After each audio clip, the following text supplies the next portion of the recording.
Hey everyone, thank you for listening to another episode of Spoiler Force Podcast. You can find all episodes on any podcasting platform like Apple Podcasts, Spotify, SoundCloud, and watch episodes on YouTube.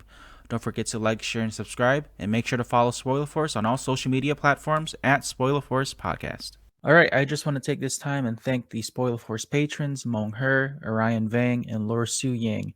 Thank you guys for your support. What's up, everybody? This is Rico Fajardo, and you're watching Spoiler Force Podcast. I will be your hero.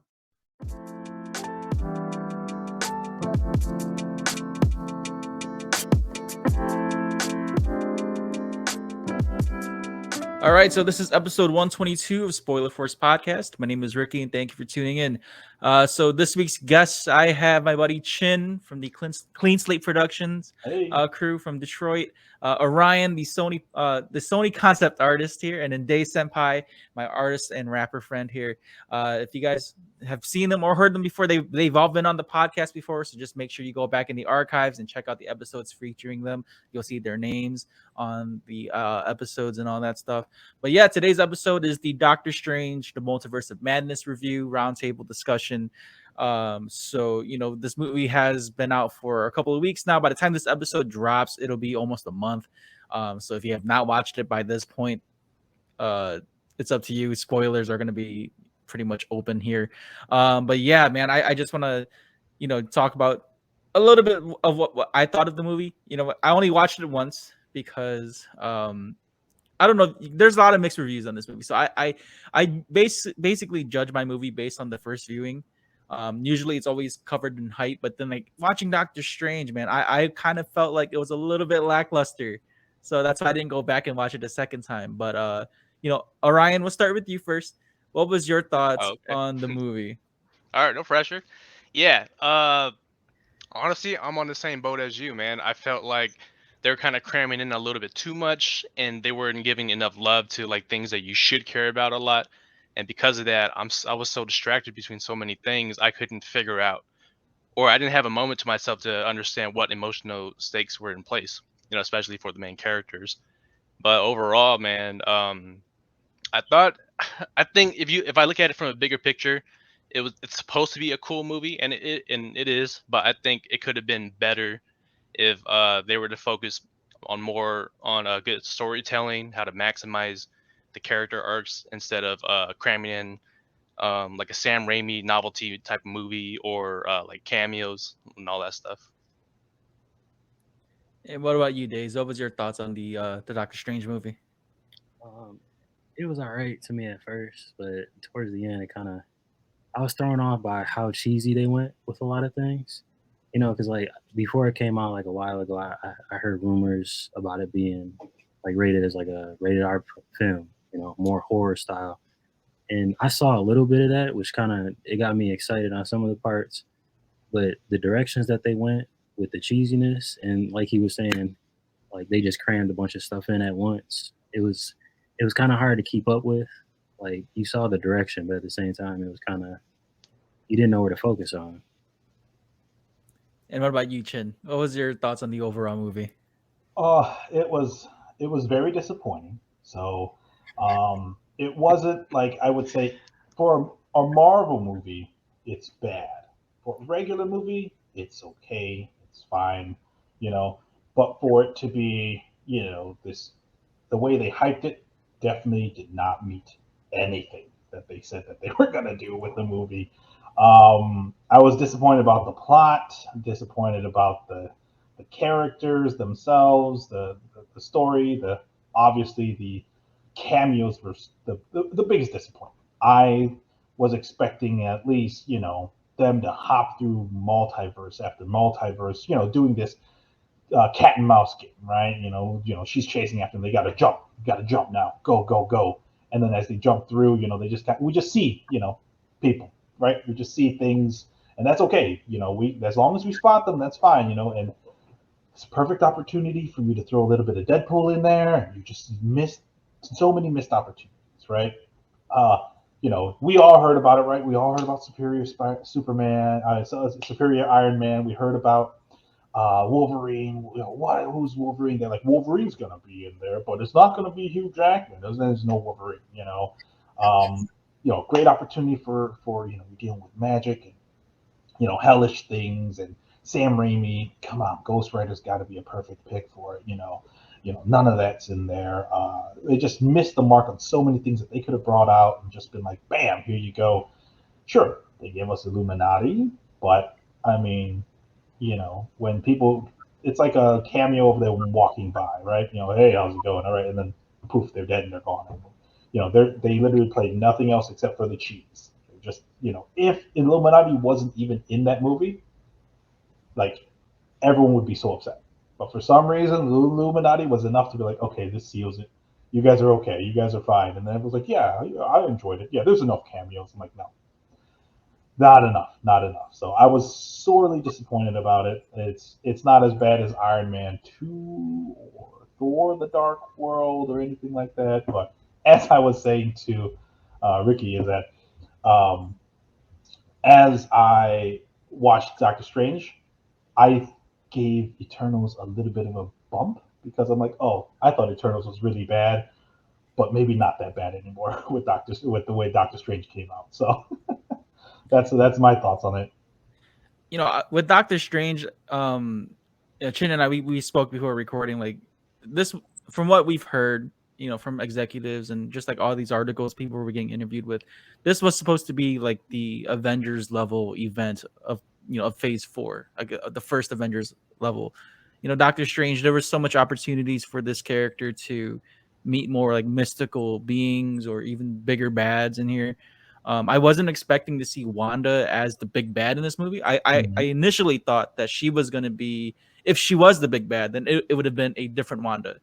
Like she takes out our Wanda, swaps places. No one notices until she like kills off someone, and then like Jen said, it's a huge cat and mouse game where she's chasing Doctor Strange and America Chavez through the multiverse, and then but none of that happened. It's just I remember like when San Diego Comic-Con 2019, when they were like discussing or revealing Phase 4 of what these movies were coming through and what was possibly going to happen.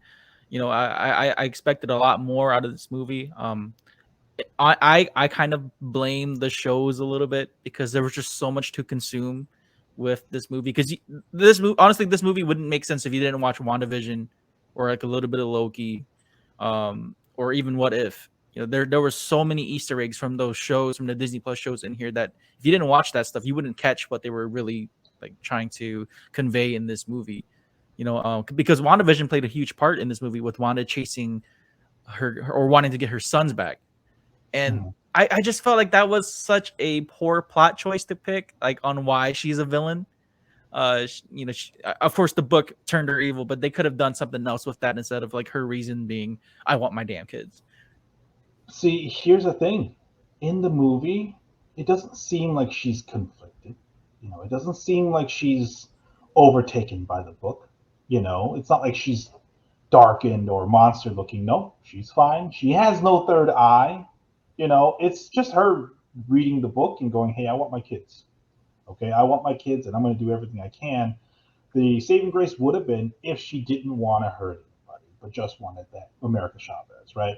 You're in my way. I knock you down. Get out of my way. But no, you're in my way. I knock you down. I vaporize you, and I turn you to shreds, and I blow your brains out. Yeah, I don't care.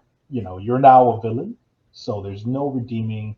2 movies down the line, she comes back. I can help you. It's like, no, you're not even an anti-hero. You're a villain. Yeah, that we have to work with. There's no redeeming quality. You can't come back to it. So that's how I felt.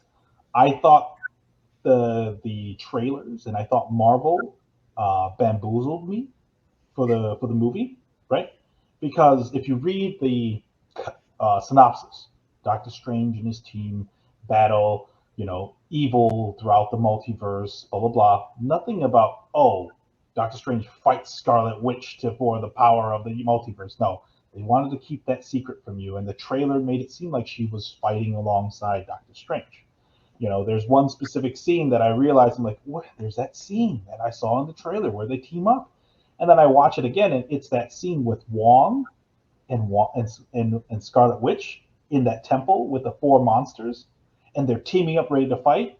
And I'm like, oh yeah, wait, I thought they were gonna team up. Nope, she just didn't know what it was either, And I was like, that's a trick move, and just so much about that trailer.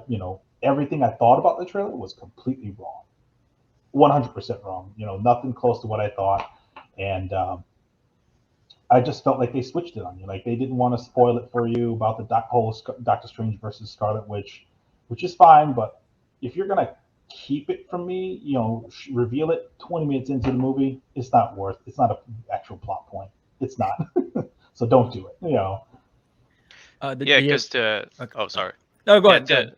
Yeah, because to add to that too, real quick, I felt like with the route they took with the story, they could have solved the issue right away with so many other possible ways, especially since they didn't lay out the rules like too well with the whole multiverse thing. Mm-hmm. So I felt like or at least for me throughout the whole movie, I'm like, dude, they could stop this right now if they just brought her kids into this reality, or Daze, did you have any input at all?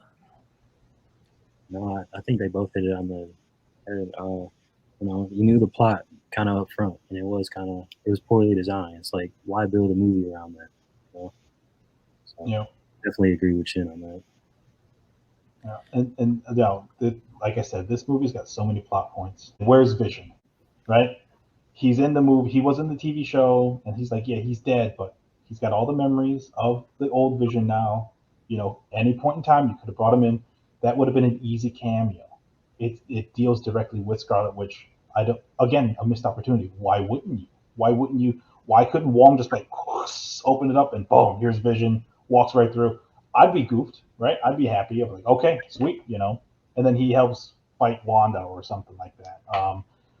So just so many missed opportunities like that kind of bothers me. And it's a multiverse of madness. I got no madness. They traveled to 3 worlds. 3. There was that 30-second scene, right? 30-second scene. I was like, oh, cool. I hope we go back and revisit some of those. I'd like to see them in the paint world. That'd be a funny thing, in the cartoon world. No. The Illuminati, and then that's it. Did you guys like anything in this movie though? Besides, from what the pothole was and just like points in this movie that didn't go well. Was there anything in this movie that you guys enjoyed at all?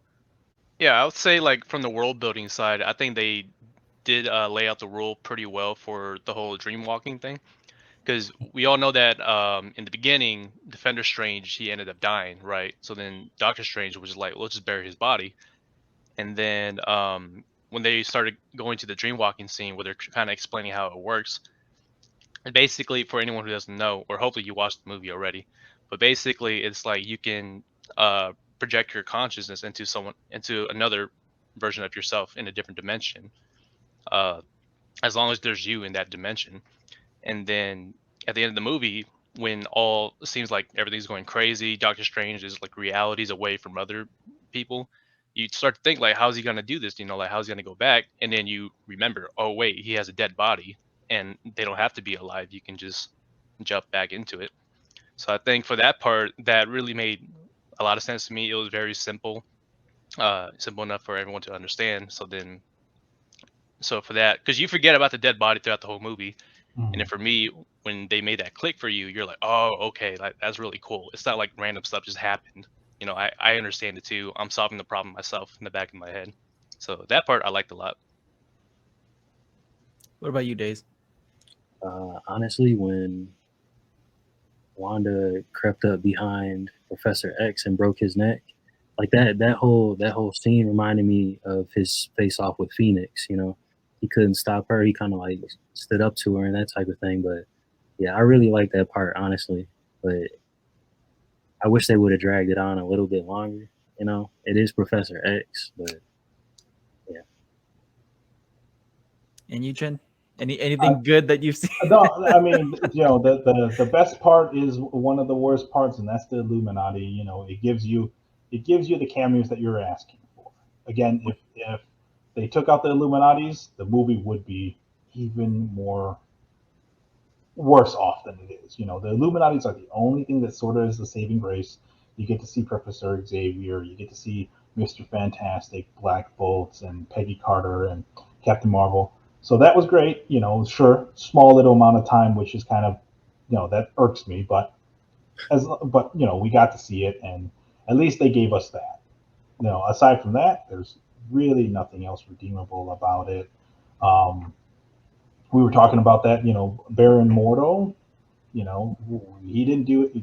What's he been doing the whole from part 1 to part 2? I guess he's not a bad guy. Because Doctor Strange hasn't been fighting him. Yeah, to jump on that too, that was another thing I was thinking about throughout the whole movie is where is like our regular Earth 626 Mortar? Mm-hmm. At the end of the first movie, they teased him at being a villain, and in the second movie, dude didn't show up at all aside from just being another one. Right. I always thought Mordo was gonna play like not so much like the main villain, but someone that was just gonna antagonize Doctor Strange. Again, like before we were recording, Chin and I were talking about like how he could have been like manipulating Wanda or helping Wanda, like giving her something like I could help you with this, but you got to help me out too. You got like stop Strange or something. Giving Wanda more of a humanizing choice on her character. Like I can choose what I want, but does that mean I have to stop being a hero and give her like some sort of ordeal? But man, I think Mordo was just wasted as a character in this movie. Like, because I like the actor too. I think he's great. I just wanted to see him as a villain in this one because at the end of part 1, he was like, "There's too many wizards in the world," and he was like going around taking people's powers away. And there's still a lot of wizards. Yeah. Now I will admit, like, adding America Chavez was a good call. She was fine. Her acting was a little bit weak on that end. She was a little bit kind of stiff. I guess that's the best way of going Felt about too it. Disney, man. Yeah. She punched Star Universe holes, and she wore a Star jacket. I'm like, okay, but it was the pacing of the film and the plot holes are the number one thing that bothered me the most. Right? I knew the movie was a problem the moment the movie opened up with them running in that world. I'm like, oh no, you can't just start off at this tail end and then he's like, I gotta kill you, America Chavez. I'm like, okay, I don't care. Just as long as they don't kill you, Doctor Strange, because I know you. And this demon thing, and it was just a bad plot device to do a plot twist, and they did a lot of that too in this movie, right? The Shumagareth. By the way, I'm going to call it Shumagareth. This thing, the 8-legged tentacle creature, that's Shumagareth from Marvel vs. Capcom. That's a big giant thing. But sent 2 demons after America Chavez, and then he goes to talk to Wanda, and Wanda's like, once they reveal it, and he's like, why didn't you go after her yourself? And she's like, I was trying to show mercy. I wasn't trying. I was like, no, you wanted to fool us. You wanted to fool the audience, thinking it was something else until this big reveal 20 minutes later in the movie. The movie could have done better if it had another 20 minutes. Because that 20 minutes could have been given to the multiverse time travel, or multiverse travel.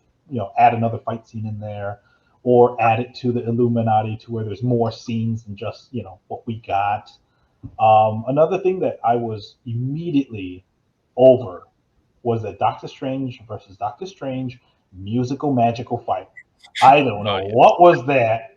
Like the first one, I was like, I get it. You're being creative. You fall on the paper and the piano, and you shoot that. That's great. And then he blocks it and creates this giant musical thing and blasts it back, and then he takes it and creates a bigger music. I was like, enough, guys. Just blast each other. Just do something else.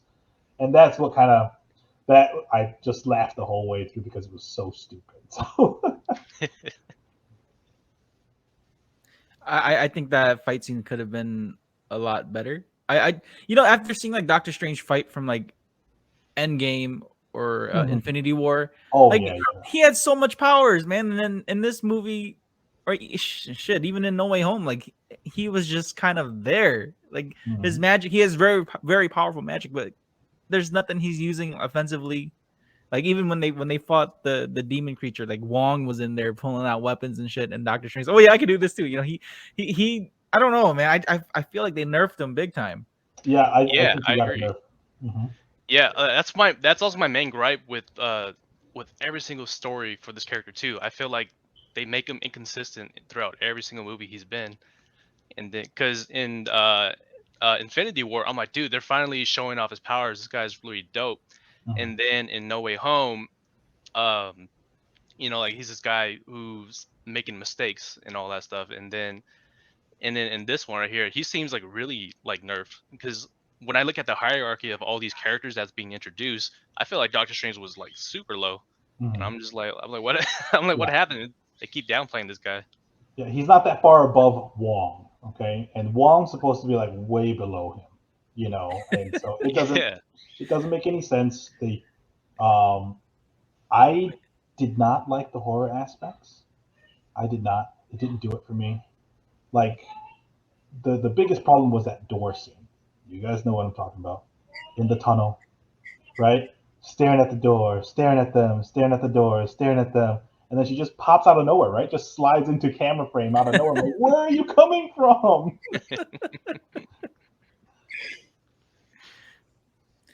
Daze, did you have any input on that at all? Just like, No, like on the horror part, I like the brief moment of her like walking from the shadow, kind of looking like a witch, and then slowly as she got closer, it went away and actually showed her like with the glows of her eyes. But I do agree they did a little too much when she just popped up out of nowhere. They could have had her like blast the door open. They could have had her do anything else, but she just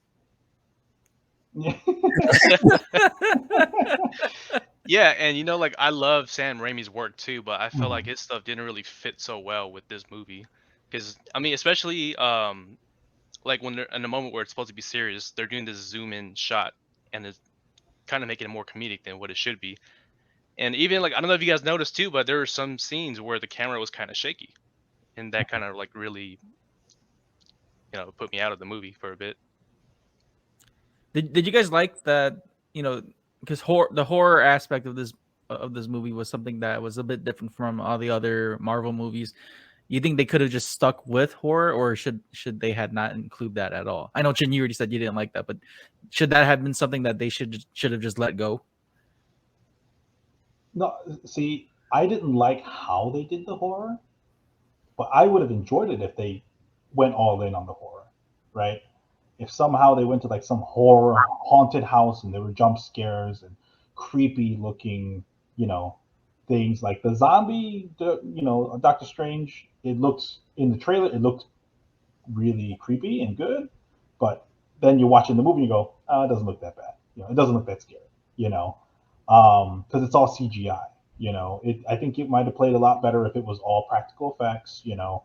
And uh, given him more range to make things look a lot more creepier, a lot scarier. But when they were fighting the Illuminati, it's a big giant marble building. There's not much you can do about it. It's not like it was fighting in a creepy woods or anything like that. So I think they didn't go all in on the horror because it's Marvel. They didn't want to scare too many kids and everything. And the bloodiness of it was at the brim. Right there, almost rated R, and just cut out a lot of the intense killing scenes. So I don't know. If you're gonna do it, go all in. Yeah, I agree with Chin too. yeah. Yeah, Honestly, I feel like. Oh, go ahead. I'm sorry. Oh no, go ahead. I was just adding to it. Like with I feel like they had a hard time finding a balance for real. Mm-hmm. Like Chin said, you don't want to scare too many kids, but at the same time, like you want to deliver because a lot of the people that are seeing this movie aren't just kids. I definitely feel like they couldn't really find a balance with that. Like Chin said, they should have went all in with the horror if that's what they're gonna do. Do you think the cutting of the movie, like apparently they cut out like 20 to 30 minutes of the movie? Do you think that affected the movie too? Yeah, big time. Yeah, because I remember when they announced that I was hoping that it would be, I mean, not as long as Spider-Man, but at least a little bit shorter than that. But I don't think 2 hours was enough for Doctor Strange, or at least for what the magnitude was for what this movie was supposed to bring. Like we were saying earlier, there was just so much they could have done with Doctor Strange, and I think they focused too much on his emotional ties with Christine, because a lot of the main plots was like, are you happy, Strange? Like come on, man. Like, dude, you're a superhero, man. You're supposed to sacrifice your emotions and be selfless and stuff like that. So that's like superheroes 101 type of deal. Like, and this, I like that they did bring up, like, they kind of showed you a little bit of the whole what if stuff, because if you've seen what if, it is shown that he cannot be with Christine because that's going to make the world collapse or the universe collapse. I like that, but it's not important enough in this movie to carry out, like, Doctor Strange, his emotions and feelings. Like, this, come on, man. Like, I don't know, did you guys see the meme of some Asian person did it? Like, they put Tae Yang's wedding dress soundtrack. Oh yeah, So, like, come on, man. Like, if it became that, like, that's why after watching that video, this movie became, like, not a joke, but I could not take it as seriously anymore. The end credit scenes were also a big joke. Yeah. Like, Yeah, I agree. Like, how do you end the movie with him walking and then he just boom pops the third eye, and then 2 minutes later, the end credit scene, she's like, "Let's go," and he's like, "Yeah, let's go." Like, he's got it under control now. I'm like, did you when did this happen? I mean, it looks like you were on the same street. Like, they just ended it and they're like, "Okay, Charlize Theron's here. Let's film it right here. You don't even have to change wardrobe. Charlize, come on." And it just felt like they just were like, let's just throw that in there, And then the Bruce Campbell, I love Bruce Campbell. I'm glad he had the cameo, but not enough to be the final bit piece. I'm like, I'm waiting for something, right? I'm like, show me that Scarlet Witch is still alive. No, nothing. I was hoping for Deadpool at the end, like, for the last Yeah. credit. Yep. On funny shit. So again, this movie is all about missed opportunities. I just get so upset about it because they just missed this, missed that. Oh my god, the Book of Ashanti? I thought it was important, and it isn't. Yeah. The whole point was to get the book, and then they get the book, and then it's apparently the strongest book in the world, but it's flammable. Okay? It's flammable. You can just burn the shit out of it, and it's gone. And he goes, "You know what? I'll just use a Darkhold." And I'm like, okay, I guess so. And then when the lady stabbed the Darkhold and destroyed it, right? He's like, "It's a copy." I'm like, what do you mean it's a copy? I don't understand. So they were just finding a way to stop what she was doing so they could continue on and have Wong and Wanda do something while Doctor Strange is in the other world, And that's what I mean. Like, these plot points, I see what you're doing. I see your writing. I know what you're trying to do. You're trying to just stall, make the movie a little bit longer when you don't need to, the Book of Ashanti, the whole point, and then all of a sudden it's like, no, I just use the Darkhold too, it's fine. And then all of a sudden he takes control of the dead body. He's like, "Oh yeah, I can't take control of the dead bodies. The souls will get me." I'm like, "Oh, I didn't see anything about this before. What do you mean the dead body is taking the soul?" And then he turns them on to a flying, this flying wing thing, and it wasn't even him versus Scarlet Witch at the end. American Chavez just punches her once and that's it. And then she's like, "Oh yeah, I'm sorry, I did bad things." I'm like, what's going on? Why do we not have these great third acts with these fights? Like Black Widow, she didn't fight Taskmaster, Shang-Chi, big giant monster stopped him in the middle of it, fighting his dad. Eternals, I guess that one qualifies. I'll give you that. You're fighting Icarus. But this one, Doctor Strange didn't even fight, Scarlet Witch. It just kind of, that was it. It was bland, Yeah, and that's what felt out of place for me too, because the beginning fight with all the wizards against Scarlet Witch felt more epic than having like a school lunch fight in the temple at the end. Yeah. So I'm like, Did you guys like the I guess with the end where Wanda kind of gets her realization of, like, oh my god, I did something bad. Like, I think that was a bit too much of a cop out, because at this point, like, you cannot feel bad after killing the Illuminati and, like, pretty much solidifying yourself as a villain, and then, like, you see your variant version, like, just telling you, like, oh, you need love. I felt like that was too much of a cop out. Yeah, I felt like that's what this movie was. Like with the Illuminati, I feel like they didn't know what to do with it other than to kill him off really quick. Mm-hmm. Yep. Too. So Daze, did you have anything to say? Anything? Any inputs at all? No, the whole like him saying that the whole thing felt like a cop out. It did feel like that in a lot of ways because if the movie was going to be that long, they could have committed to a little bit longer, actually like filling holes that they missed and like missed opportunities and stuff like that. You know, they could have introduced Deadpool. There's rumors about Blade popping up. There's all type of different things. Like they could have just randomly put in. You mentioned Ghost Rider too. Honestly, that would have been great, and that could have added to the horror aspect of it for real too. There's like, if they were going to commit to making a movie that long, they could have filled a lot of different things. But like you said, it did feel like they were just kind of like stretching it out when they didn't need to. Yeah, if you added Ghost Rider, Blade, and Deadpool, would have been good with me. Those extra 3 cameos would have been more than enough because I didn't see them. And Blade, I'm going to forget you by the time 2024 rolls around. I'm sorry. I'm just not going to remember you in T minus 1 year. So putting him in Doctor Strange, showing us what he can do, I don't care if he was that voice at the end of Eternals, which they had to confirm it. I was like, dude, just show him that. It would have been such a much better thing if you showed him in, hiding in the corner. But, I didn't even know it was Mahershala Ali. I was like, okay, whatever. But literally, that's all that it took. If you just gave me 3 more cameos of unseen people, yeah, would have been a little bit more happier instead of just clumping all these people together to where I didn't ask for. I didn't ask for Peggy Carter. I didn't ask for, Monica Rambeau. I didn't do that. So I don't know. It fell short on all levels there, and for me, it's not good enough Marvel, and I feel at this point in time, Marvel's scrambling to give us something, give us anything, and they'll be happy, right? It's a Marvel movie. You'll see one of your greatest superheroes do something, and you've been waiting 3 years for this, so you'll be happy either way. And I'm like, no, it's not enough, Marvel. You can't keep doing that. If you want to start your own podcast like Spoiler Force, then sign up with Buzzsprout. Buzzsprout has helped hundreds of thousands of users like me to begin their podcasting journey.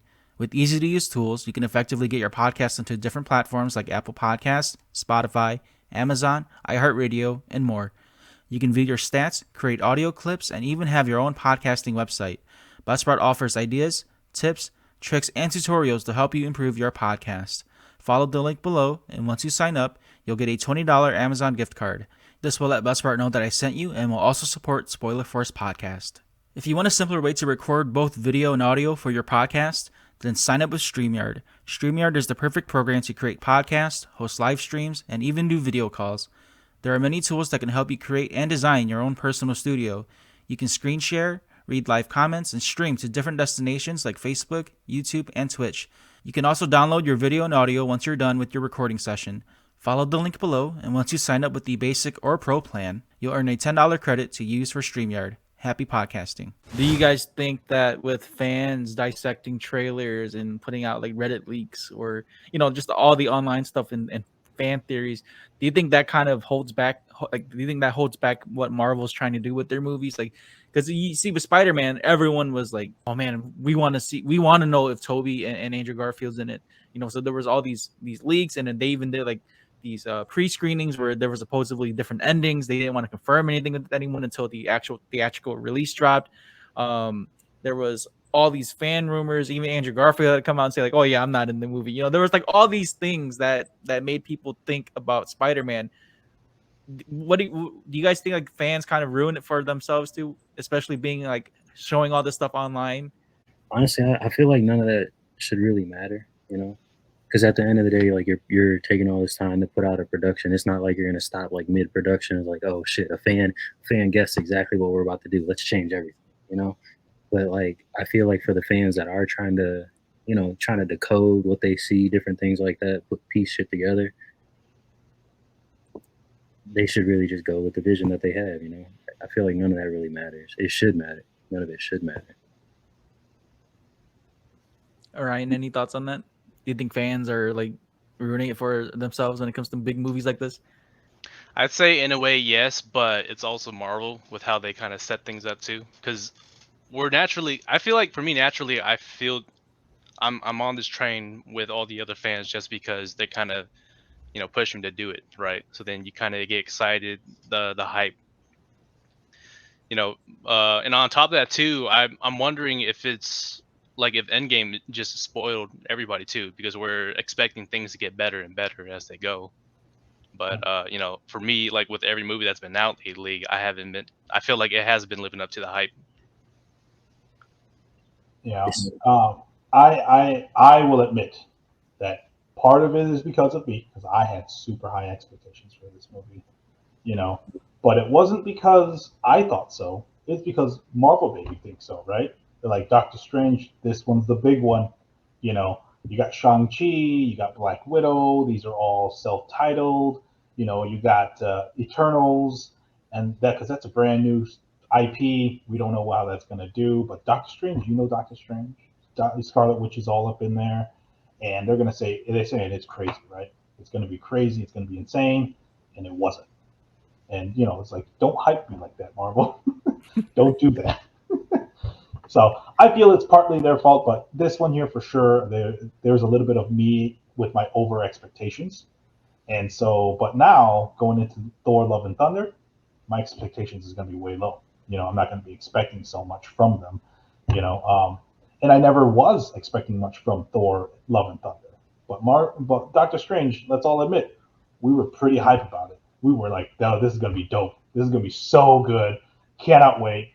Multiverse Madness. Dude, they could go here, they could go there. Oh my God, Deadpool, they're Wolverine. Oh my God, they get endless results, endless possibilities, and nothing. So that's how I felt. In a way, I feel like this movie kind of did what they did in Spider-Man, how they downplayed the hell out of Doctor Strange, but it was almost like everything in the movie was really downplayed and just kind of like mashed together real quick, rather than like showing like, okay, power level and tier list, like for real, like Wanda and Doctor Strange should have had like a battle. It shouldn't have been like, okay, well, I'm about to sit here and blast the whole little fortress surrounding everybody, and okay, there's a quick hole. They did let you down for real. Like, and like you said, like Chin said about Love and Thunder, like I saw the previews for that, and it's kind of like, okay, from the previews alone, I'm already not expecting much, but like after this too, like this is the next leg for Marvel for real. Yeah. So, in that aspect, they could surprise the hell out of you too. They might be trying to take us on an emotional roller coaster. But,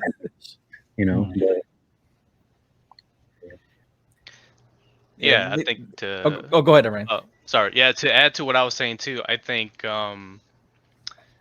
maybe the fans themselves were kind of like hyping each other up in the wrong way, because even with Thor: Love and Thunder, we see like a dead god when Thor is in the foreground, kind of looking over, right?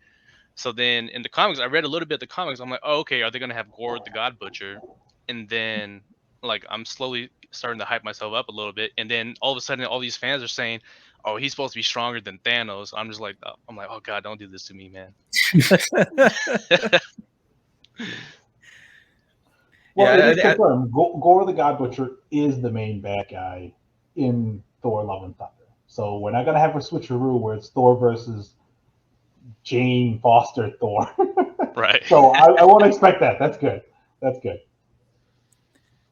Do you guys think, like, because of what pretty much what Infinity War and Endgame have brought, do you think that kind of I know Orion mentioned that a little bit too, but do you think like what they've done with those two movies, with how much they brought to the table, like do you think they're kind of like it's overshot now? They can't really top that no more. Because like even when I watch like again with the shows and the expectations of these new movies, like in the background, I feel very drained out from Marvel. Like there was just so much that built up with the first 10 years.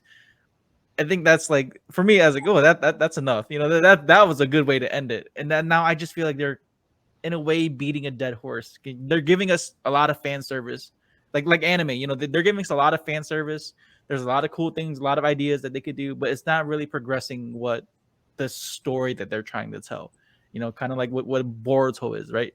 It's and like just concept wise, like, oh my God, Naruto and Hinata has a kid, like that kid's gonna be super strong, nine-tailed descendant, and with the Hyuga clan. No, kid's complete crap. he's like one of the worst characters out there. What's your thoughts on that? Just like seeing with, I guess, just with the progression of what Marvel has done now. Like, do you think they're gonna try to find ways to bring themselves back up? I know with Moon Knight being somewhat, I didn't watch it, but I heard mixed reviews on that too. Do you think what do you guys think it takes for them to bring themselves back up to like Endgame, Infinity War level? Like, what do you think it's gonna be? Yeah, I think in terms of level of epicness, I'm not gonna give myself that expectation just yet because I know they are kind of resetting again and building things back up. But as far as being consistent with how well the movies are written, I would say yeah, because in phase 1 to 4, they did a really good job of making sure you care about every single character first before they crammed in everybody into like this ensemble movie. But then with this one, I felt like they were just introducing people left and right without you caring about it. And for me, I'm just like, random stuff. It seems like it's happening a lot. So like, I feel like I'm not caring as much as it should. And even with the ensemble movie like Doctor Strange, I feel like I duped myself when I came into it because I'm like, because I feel like with the past couple of movies, I didn't really like it as much. It didn't live up to as like, I mean, with Spider-Man, I liked it a lot, but I felt like it could have been way better. But then with Doctor Strange, I'm like, okay, he's a main character. He's supposed to be the Tony Stark of this new saga. So I'm like, I'm gonna hope that it's gonna come out as well, but it really didn't. So I mean, that's just my thought on it. Anyone else have any input on that? Yeah, I feel like, with the way Marvel's going, you kind of can't reset because you've made it so big already, and now you're digging down deep, right? You're getting characters that aren't as popular. Your big six are gone. Hulk, Black Widow, Hawkeye, Thor technically, Captain America, and Iron Man. When you think Avengers, those are your main guys. And to lose out on that, then you've got Captain Marvel. You got Shang-Chi, which thank God you buffed him up because he would have been a C-list Avengers. He'd be like, yeah, if you take out the minions while we fight this big giant thing. But thank God he's got his rings now because he's going to be pretty good with his rings. That's really great. Eternals has no connection, none whatsoever, to what's going on in the world. So that's kind of annoying. Is like we're going to introduce new people, but it's its own entity that doesn't have anything to do with it. Like in Spider-Man and Doctor Strange, they don't talk about this giant hand in the middle of the ocean or this giant celestial face that's half popping out of the world, and no one says anything like that. And we don't know what happened there, so it's all just CGI, so it's all fake. No one died in these tidal waves or these tsunamis, nothing like that. The Earth is not dying, and that kind of bothered me. Spider-Man, really diving into the multiverse, but the problem is the multiverse. You get a lot of your information from the TV show. Loki's really giving you all of that. I think Loki was probably better off turning into a movie. Because that's a very important thing that you can't just skip because I don't have time to watch it on Disney Plus. And Doctor Strange then just carries off of that, and it seems like it's two different multiverses, right? There's Loki's thing with the multiverse and the time force, the time group, and then you've got Doctor Strange's multiverse, which is just hopping through worlds, and it seems like it's non-linear in some way, And come on, how do you not bump into Loki while you're jumping through multiverses, right? Everyone's expecting him to show up. I mean, we need someone else who's good with magic to stop Scarlet Witch. Boom, Loki, right? There's a great entry point, but you don't, and missed opportunity again. So I just feel like that's just the thing here. It's too big to where you just can't size it right down. You've exploded this thing. It's ginormous, and you have to build on top of that and keep it ginormous. Sadly to say, just about every movie needs to turn into an Avengers movie for the most part. I wanted to touch up on the Illuminati scene. I know we've already spoke on it a little bit, but to kind of just break it down, Doctor Strange meets them, and Like Chin said, man, like this part of the movie, even though it was only like what 5 to 10 minutes long, it kind of sucks to say that this part of the movie was what carried like this entire movie. Agreed. Like because everyone was expecting to see Professor X in the trailers already. So his voice was very recognizable, so we all knew he was in there. But with the Illuminati, like they're like the team of like the best of when it comes to Marvel.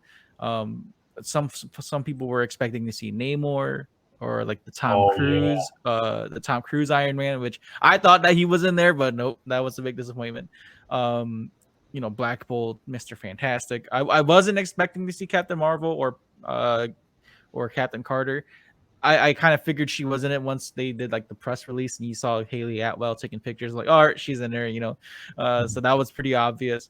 But yeah, I think honestly the best part of that scene was just seeing Mr. Fantastic finally being revealed because of the from what Disney acquired from Fox. Like we get to see, all right, they're finally putting these characters they acquired to use. But this is such a bad entry point for them to come in and just like, oh my god, we got to see them, then they get wiped out. The John Krasinski finally being Mr. Fantastic, all the fan theories were there. Everyone wants to see him and his wife Emily Blunt be the Fantastics, and it was just I felt very underwhelmed. Like the only thing I liked about Mr. Fantastic in this movie was that he confirmed his kids.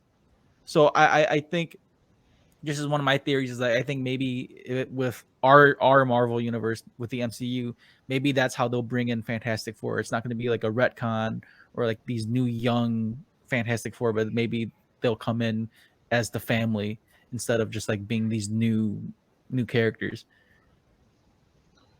So did you guys have any input on just like the whole Illuminati thing besides like them getting wiped out so easily? Do you think they could have done something differently, or would you have like to see like more characters? I thought this whole movie was going to be to where Wanda rectified and retconned the MCU, right? And go mutants, right? There was a fan theory that said that there was an evil Scarlet Witch that had already created the reality of no more mutants, right? And that affects the multiverse. And that's the reason why the MCU doesn't have any mutants. And then I was hoping that they would undo that to where the mutants would just be there now, instead of now trying to find a way to get them in there, because you missed your shot. Reality altering the MCU, great, so I don't know how they're going to do it. I really don't. That's actually a good point too to bring up, like Professor X and Wanda being pretty much the only mutants, and Quicksilver too, but like there's really no way to kind of bring them in now, because one of the fan theories back then was Thanos' snap. That could have been a great way to bring in mutants or to evolve people into as mutants. With the evil Scarlet Witch theory, that's a good entry point. I don't know. I don't know how they'll bring in the mutants now, or even the Inhumans. They're gonna have to find a way to slowly insert these characters. They can't, unless they could just cop out like, oh man, black hole, and they just walk through. Did you guys have any other inputs on that? Just like on the Illuminati, what could be with the mutants? Yeah, I mean, I think when they mentioned Multiverse of Madness, I would think that Wanda would break reality, or Loki would break reality to the point where all these universes merge into one thing, and then that's how we get the mutants, Inhumans, all these other things. But I feel like with Doctor Strange, they kind of toss all that out the window. So now I'm kind of clueless on how they're going to bring them in. I feel like they didn't capitalize with like a lot of those opportunities, especially towards the end of the movie. Like again, with bringing in Professor X, why not show another mutant? Why not show Wolverine? Why not show Deadpool? Why not capitalize on those little things to kind of like expand the world? Like you said, it's like beating a dead horse at this point, because it's not going to be like, every movie isn't going to be like an Endgame or an Infinity War. It's like we're back up into the stages of, okay, we got to go do origin stories all over again. We got to build the whole world all over again. to kind of venture out, see who the big bads are. You thought they were the big bads. You got to find the bigger bads. Like they kind of ruined. I feel like they ruined the process for themselves. Really, they made it harder for themselves. That's a great point, Daze. Like to bring up, origins, right? Because not X-Men, but like just what what the MCU is doing now is just like they want to bring in more characters. And I hate to say this, but even for like the sake of diversity, they want to bring in new characters so that people can relate to. Yeah, there are great ones. Like for example, like Shang-Chi. That he was, no one really knew who he was until the MCU. Like, all right, we're gonna make him good. Or even like with even with the new Black Panther movie that's supposed to be coming out soon, or I don't know if it's this year, but whenever they get that done, like how are they going to reintroduce like a new Black Panther, or how are they going to bring in another hero from that series to the main table? There's so many things that they're doing with, in a way, retcons or like with origin reboots, and it's kind of like they're trying to repeat what phase 1 and 4 through 4 was. They're trying to repeat that again and make that same process, like because that worked the first 10 years, but now with everything growing and again with like social media and everything too, and now there's like other movie companies like competing, trying to make their own universes. Like I think Marvel has a lot on their plate, and again I kind of blame the TV shows too, because like they have to save good parts for that too, because if no one's watching that, then no one's gonna be like, oh, I don't really want to watch that. I'll wait for the movies. So they're trying to connect all that with the shows and the movies. That's just a lot to consume. I feel like they're gonna have to like trim fat, I guess you'd say. Like little by little, they're gonna have to cut things and like separate from major parts of the story or like major characters in order to like build the new worlds that they need to, because at this point, okay, you got the Avengers, everything else going on, but again, where are the mutants? Where are all these people that are supposed to be like, where's the entry point for all these people that are supposed to end up doing something in the Marvel universe? So I feel like there are going to be a lot of cuts from characters that people have gotten pretty attached to, or like other universes, because even in the Spider-Man movie, they mentioned like the Black Spider-Man, like that made people think too, like, okay, well, at some point is he gonna die like he did in the the Spider-Verse movie? Like, I don't know. I feel like they need to just pretty much revamp it all over again. Start cutting people out little by little. Yeah, the acquirement of like Fox really, it's like a road bump to the MCU now. Yes, it's great that they've acquired the rights for Fantastic Four, for X-Men, and for many other heroes, and and then working with Sony, sharing Spider-Man in the universe of that. It's just I don't know, man. I think with the Doctor Strange movie, there's, like we've said before, man, there's just all these opportunities that could have been presented, and I think there was just too much to do. I don't know what the writers or what the staff was thinking. Even with Sam Raimi directing it, I don't know. I think there was just so much in the air, and they were just like, all right, we're just gonna do our best. High five and let's go. I thought Sam Raimi took over for somebody. I think he did. I think someone left. quit. Some director left Doctor Strange in early phases, and then they brought Sam Raimi on. So okay. I think I can't really confirm it. I don't recall if that was true or not, but I do remember seeing something like that. So that might be one of the reasons why too.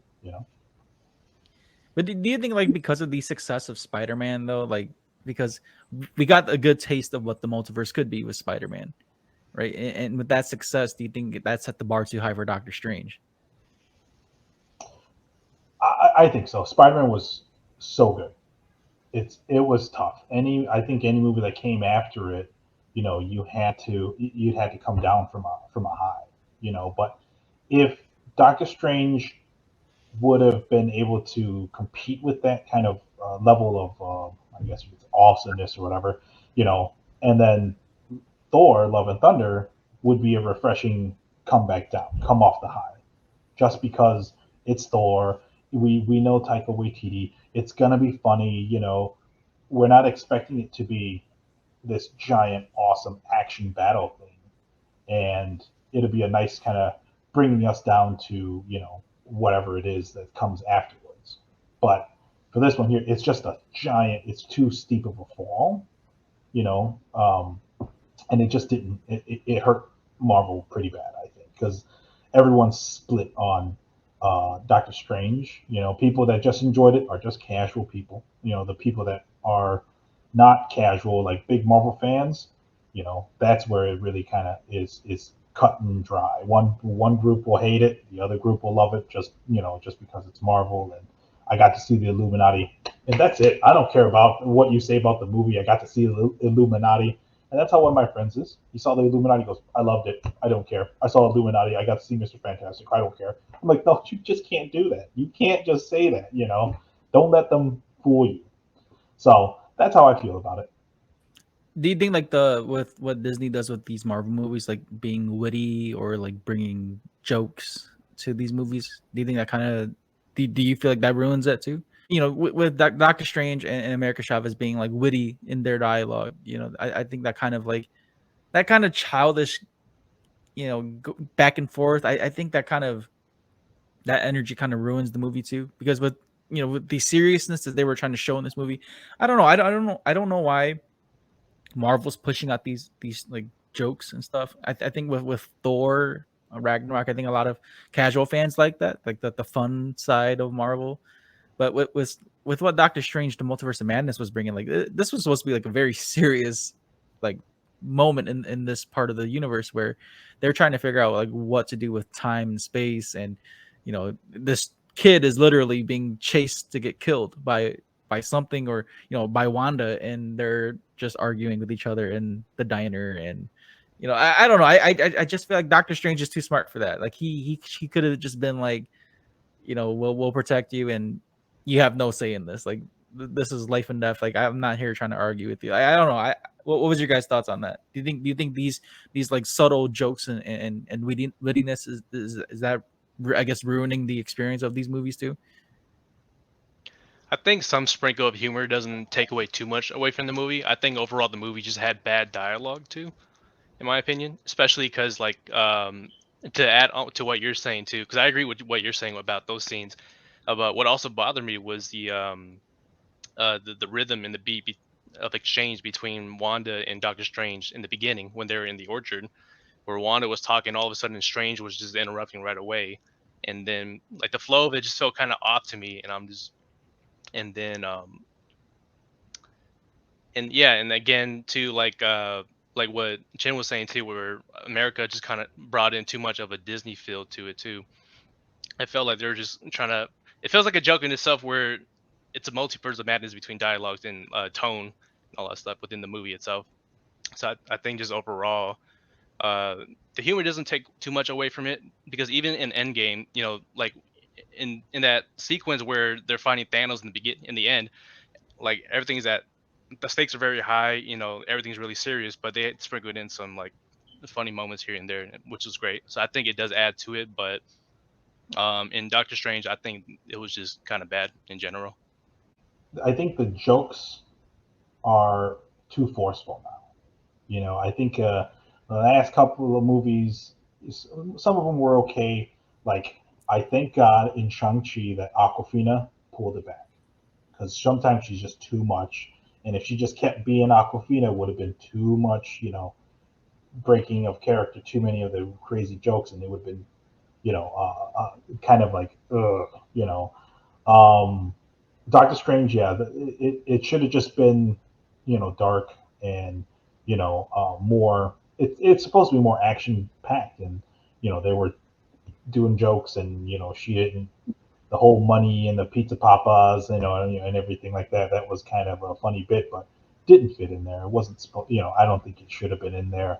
But they got to pull back on some of the jokes. Like Thor, it works. That's the type of movie that you're expecting from Thor now, because of Thor Ragnarok. And that's fine. It fits the feel. Guardians of the Galaxy fits the feel and everything. But Winter Soldier, no, that's the kind of the thing that we want. There's still jokes in there. There's still some jokes, but it's not like blatant stupid jokes. And that's what they need to do. figure out the tone and then throw in jokes that work and jokes that don't work. Do you think this movie would have been better had the Russo brothers directed it? Oh, 100%. 100%. Anything they touch is gold. I mean, I thought you could never do a Civil War, and they did it. And sure, it's not the same movie. It's not the same thing as the comic book, but man, for what you had, you made it work, and that was great. Do you guys have any theories now as we come towards the end of this discussion? Do you guys have any theories of what could happen for the next phase for MCU? I know, again, with Thor: Love and Thunder, that's going to be in the cosmic part of the universe. Black Panther 2, there's still that's going to be going on soon. And then with the shows, with Moon Knight ending, there's a lot of possibilities. But what do you guys think? What's next for the MCU? I'm actually super excited about She-Hulk. That trailer just dropped. Was it today? And it's actually pretty good. And that one has the correct feel, right? There's going to be some action. There's going to be some dialogue. And, this one here is like, she's not trying to take herself too seriously to be like, a female, protagonist. She already is. And, she's just trying to live life. And it seems really good. I like that trailer. And so that one is one of the Marvel Disney Plus shows that I'm actually pretty excited about. Daze, do you have anything to say? Any theories, or what do you expect to see next from the MCU?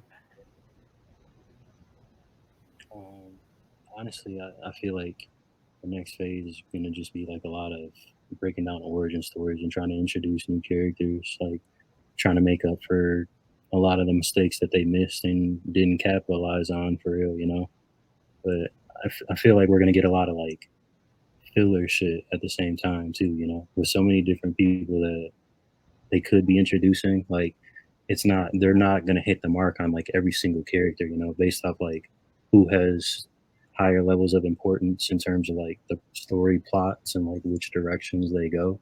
I feel like they'll focus more on those people, but yeah, I really feel like they're about to just basically start over and try the formula again. And Orion, any thoughts on the next, I guess, what's upcoming for the MCU? Yeah, I feel like they're throwing out so many ideas out there to the point where it doesn't feel like one streamlined major threat like with Thanos in the first 4 phases, but maybe there's multiple. Because right now we have Kang the Conqueror, for sure he's being introduced since Loki. We have the Celestials, and then we have some like, I don't know, sea-level threats like with who's that? Baron Zemo. He's out there somewhere. Yeah, or like again like the Thunderbolts too. I think they're going to introduce the Dark Avengers, those guys. And then they also have Kingpin, all that stuff. So then you start to think like, how are they all intertwined together? But I can't make any sense out of it other than the fact that they're going to have like maybe 3 or 4 different things going on.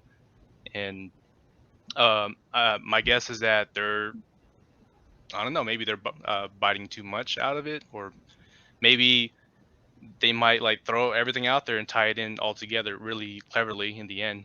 But I guess we'll see. Well, Secret Wars seems to be like the thing that fans are expecting now. I didn't read anything Secret Wars. I just know like that's a big event for Marvel.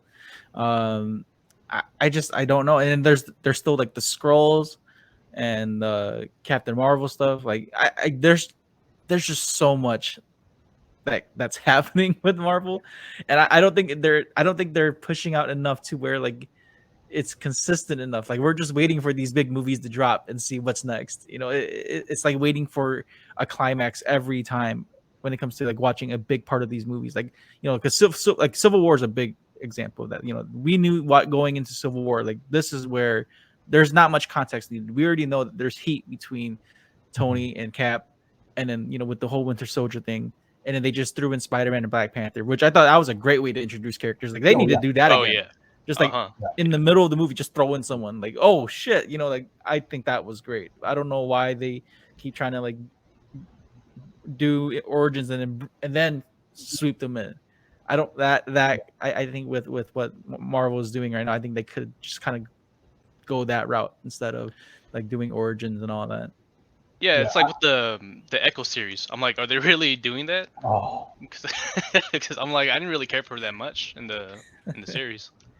yeah. My thing was like, I just felt like they just gotta do something. They gotta change things up. Like Spider-Man No Way Home was a good way of going about it. Like the movies have to be, well written, and you have to keep it under wraps like that. Like I cheered more for just seeing Matt Murdock than I did for seeing Mr. Fantastic because he was spoiled immediately. Like they were like, in the trailer, the Illuminati will see you. I'm like, why would you even do that? That's like the most you should have left. If you didn't find a way to do any of that, I probably would have enjoyed it a lot more. But I knew the Illuminati was coming. I knew Charles Xavier was coming because of the voice and everything. And I'm like, why would you do that? Why would you? Because the movie wasn't that good. They had to find a way to get you those seats. That's what it was. Yeah, I with Doctor Strange, man, like I just even just hearing us talk about like this movie, man, there's really not much to say for this movie. I mean, like I wasn't expecting all of us to be on the same boat, like agreeing, like man, this movie wasn't that great. I was hoping at least one of us to be like, oh, I thought this movie was good. I was ready to go at it with somebody, like, let me tell you why, and everyone's like, yeah, it wasn't that good. I'm like, oh, okay, I guess like, we're on the same boat on this, Yeah. So I'm kind of glad that we all agree with that. At the same time, I think it would have been nice to have another. I should have brought someone else on to be like, oh man, I thought this movie was, because I heard other people say like they love the movie, so I'm just like, how? Like I need to know how you like this movie, man. Like besides all the fun CGI and the bright colors, like when you're looking at the story device, like it's all right, it's not amazing. They can't defend it. That's the thing. They can't defend it. All they can say is, I enjoyed it. That's it, And for them, that's all that matters, right? They don't care if it's a good plot point or whatever. I see Doctor Strange. He does something. Scarlet Witch does something. I got Mr. Fantastic. I'm happy, right? And it's like, no, you just cannot expect that to be enough, And because of that, though, like how I don't want to say like in a mean way, where like it's too simple minded, like if that's what people are looking forward to watch, like that kind of movie, then you might as well just stick to animated films. Like it's I don't know, like to put in that kind of money for like a big budget movie like this, and then just to make it fun, that's not really like that's not a good movie. That's a child's movie. Like that's another, like even like the old Disney movies had better plots, like A Bug's Life, like there was better plots in those like Toy Story and Pixar movies like that than they had with Doctor Strange. I just like I said, I wasn't expecting all of us to be like, yep, it wasn't that great. So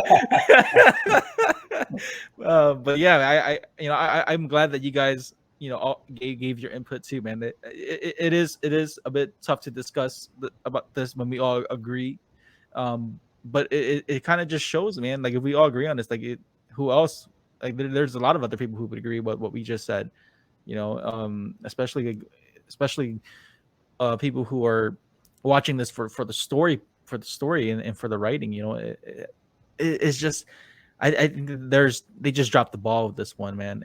And I think there was one comment I read on YouTube, like someone was saying, like, they made all this money and they're the big opening weekend, but it's all about week 2 and week 3. Are they consistent with those 2 weeks? Because if they're not, then that's how the movie's not that great either.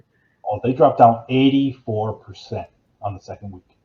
Oh, damn. For real? Yeah. Wow, that's pretty bad. So they went from like, what was it, 300, and overall, I think the first week they made $380 million worldwide, but domestically it's like 180 or 185 or something like that. And then the second week was like 45 mil. That's it, And so they got rocked to its core. It did not do well. It's already fallen off for the most part. So that's how the truth comes out. It doesn't matter. Doctor Strange, I didn't like it, but guess what? You're gonna see me in Thor: Love and Thunder, Day 1 in those seats, and every single Marvel movie afterwards. I'm gonna be in those seats. I'm gonna watch it because I'm a Marvel fan. But Afterwards, it's all up there. It's no holds bar. I can destroy it if I need to. Well, that's the thing what Disney and Marvel's good at too. Like they're good at getting us into those seats, man.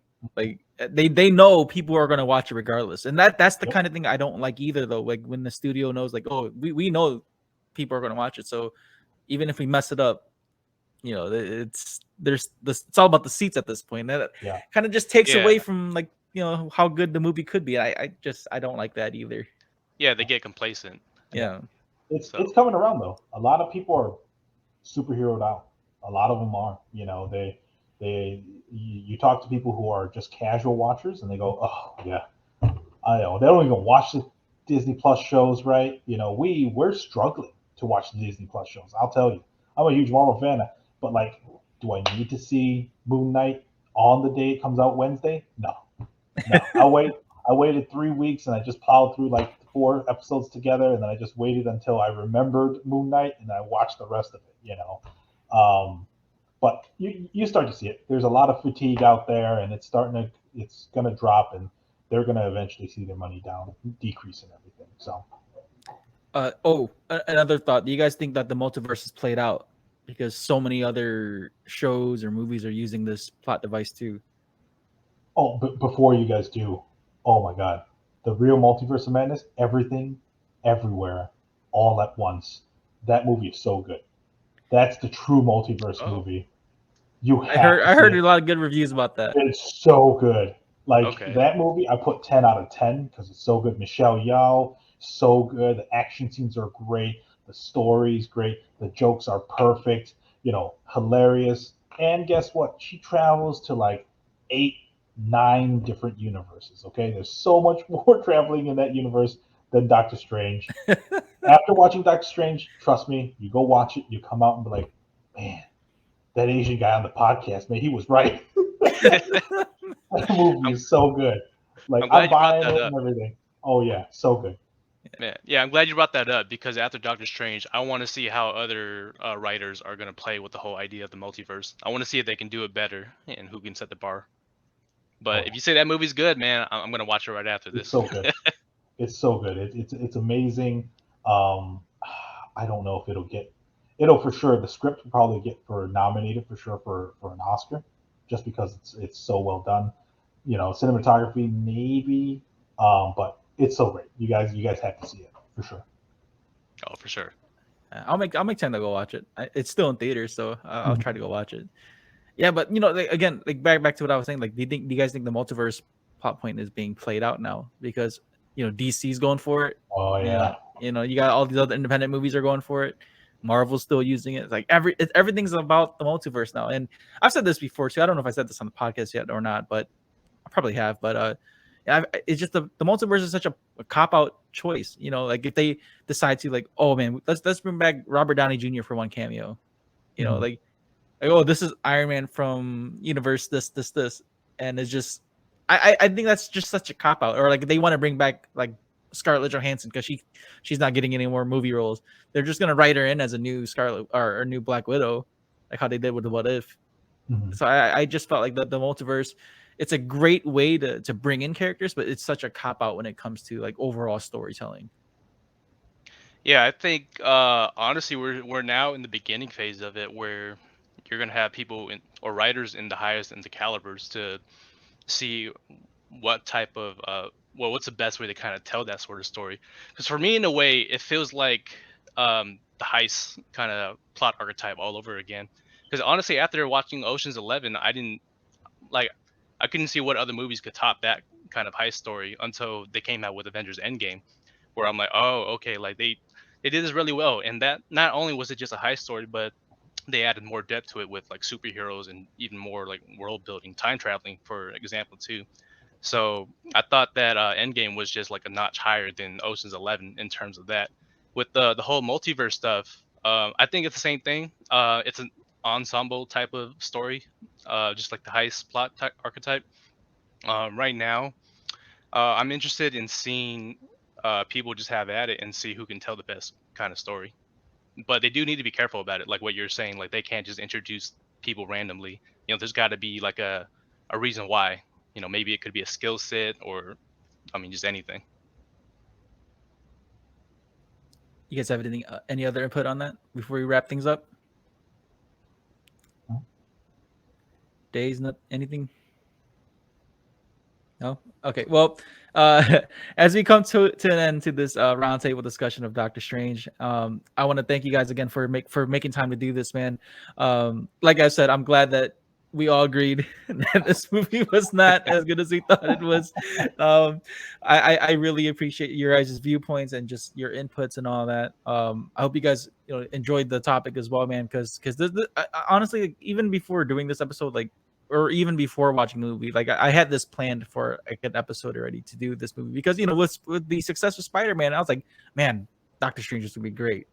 Just to come and record this episode, I'm like, oh my god, this movie was not as good as I thought it'd be. So hopefully, Thor would turn out to be better. If you guys want to jump back on for the Thor episode, man, I'd love to hear you guys' thoughts on that too. I got other friends who want to do like this roundtable stuff too, man. So maybe, as the podcast grows, maybe we could try to squeeze in like 2 or 3 more people. But it's going to be a big hectic, but the more thoughts, more people, will be a lot better to hear everyone's perspective on these movies. But yeah, man, I really appreciate your guys' time and effort to do this, man. So I thank you guys. But yeah, man, this is episode 122. You guys, thank you guys so much for watching. Make sure you like, share, and subscribe. Make sure to follow each of these guys on their social media. I'll have all the links below. That way you guys can follow their content and all that as well. But yeah, I think that's pretty much it. So I'll see you guys on the next episode. Oh yeah, and one more thing. Don't forget the Patreon, Spoiler Force Patreon. That's ongoing right now. If you guys want to get your names announced on like a verbal shout out and stuff like that, I'll be doing that for anyone who subscribes to like a certain tier and whatnot. But yeah, so that's pretty much it. I think after this episode, I'll be doing convention stuff for Acon and for Fan Expo Dallas. So those will be the next upcoming episodes for anyone who's interested in all that stuff. Then after that will be more like guest interviews. I got more voice actors lined up as well. So yeah, just stay tuned. I'm trying to squeeze in more reviews. I know I've been doing a lot of interviews lately, but I really want to get back into all this review stuff. And yeah, so thank you guys so much and have a great day.